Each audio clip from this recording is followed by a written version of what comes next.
A ruling on the health care mandate probably won't come down before June, but the significance of that is it will come down in the middle of our presidential campaign and presidential election campaign.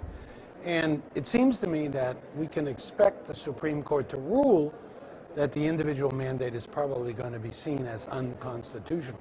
And the question is that going to be significant? Well, what's going to be significant about it is that it's going to unravel the entire health care law that the president passed. If you're against the law, you might think that's a good thing. If you're for the law, you'll think that's a bad thing. I'm not taking either of those positions. What I'm taking is a different position, which is that Medicare and Medicaid, which is medical care for the poor, which is relatively tiny, are bankrupting the future of this country.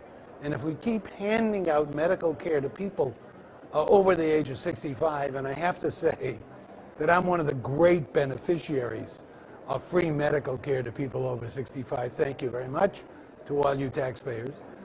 If we do keep that up as we have in the past, this country will be bankrupt. And so the issue is not so much for me, what are we going to do about this health care law? Is it a good thing or is it a bad thing? The question is, what are we going to do about health care costs? And we don't have an answer to that right now, and the future of our country depends on our coming up with an answer.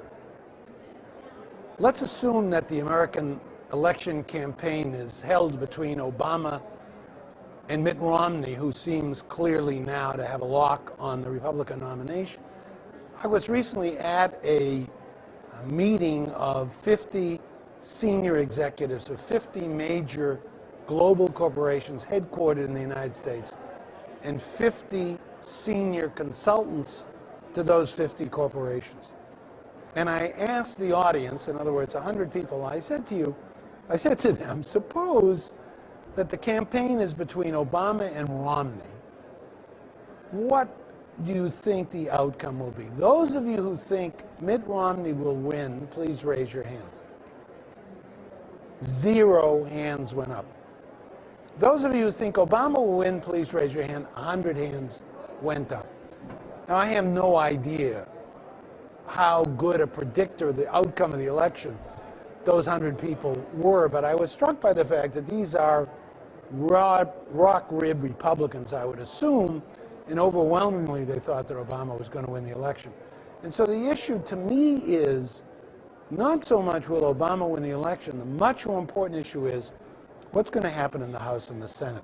Because if we have divided government, as we apparently have now, between the president and the Democrats, and the Republicans controlling the House, the Democrats slightly in control of the Senate, will we have paralysis? If we have a system in which the president is reelected and both houses are under the control of the Republicans, will we have stalemate?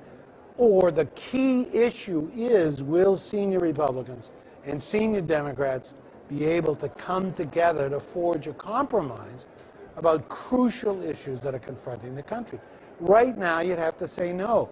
I am counting on the sensibility and the wisdom of those senior leaders to believe that no matter what the outcome of the election is in terms of the House and the Senate, they will reach that accommodation, they will reach a compromise, they will pass legislation that is going to be necessary to bail out this country.